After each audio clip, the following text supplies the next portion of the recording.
Buenas, mi nombre es Erika Núñez y yo le quiero hablar de los vectores.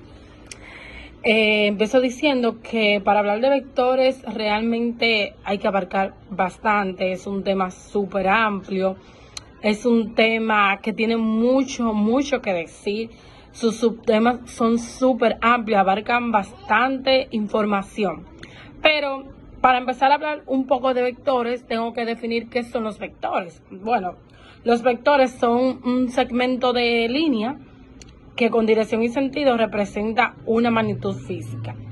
Y los vectores también forman parte fundamental de la geometría. Eso hay que tenerlo bien claro.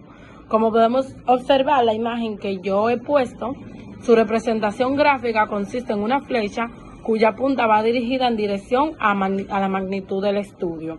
Esto viene siendo los vectores. Entonces quiero también hablar un poco de la representación de los vectores.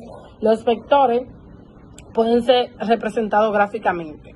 Un vector se representa con una flecha ubicada en el eje de las coordenadas, y en esta flecha podemos identificar cada uno de los elementos que conforman los vectores.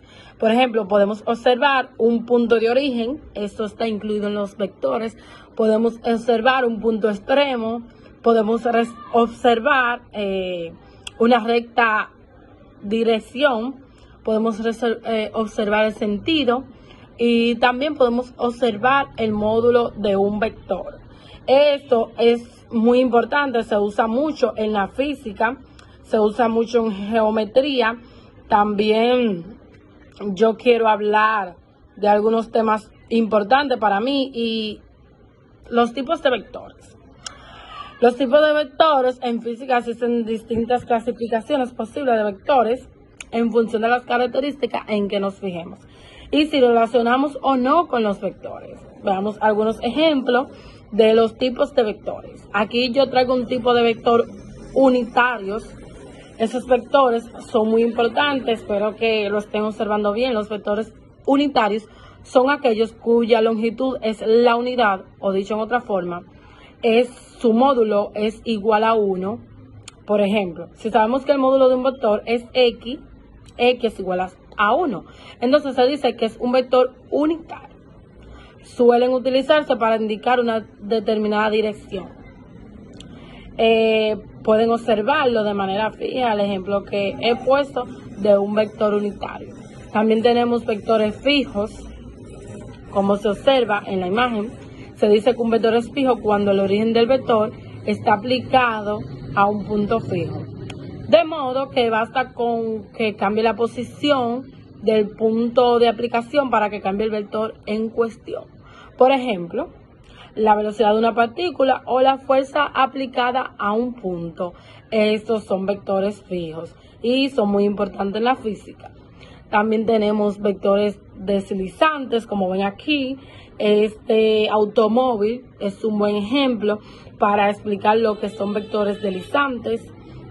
Puede ser trasladado al origen o a lo largo de su recta, soporte o línea de acción, así que por aquello puedan ser considerados vectores diferentes. Por ejemplo, la fuerza que ejerce sobre un sólido rígido. Aquí está un vector deslizante. Están los vectores equipolentes. Miren, observen la imagen también. Los vectores equipolentes son aquellos vectores libres que tienen igual módulo, tienen igual dirección y tienen igual sentido, aunque su punto de aplicación no coincida y no sea necesaria precisarlo.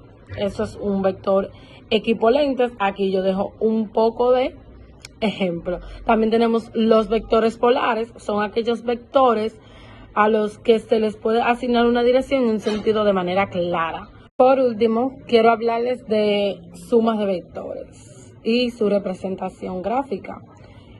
Como los vectores tienen módulo y tienen dirección, la suma de vectores no sigue la regla de la suma tradicional de los escalares. De forma gráfica, la suma de dos vectores A y B nos dará como resultado otro vector C, que podemos obtener mediante dos métodos distintos. Primero está el método de la cabeza con cola o del extremo con origen, también conocido. Y también, segundo, tenemos la regla del paralelogramo. Estos dos métodos se pueden sumar vectores. Y yo sí mostrar aquí un método de la cabeza con cola. Este método está representado por dirección y sentido de ambos vectores. Primero, deslizamos el vector B de tal forma que su origen se encuentra a continuación del extremo de A. Y segundo, el vector C será el segmento recto que podamos dibujar desde el origen A hasta el extremo del B.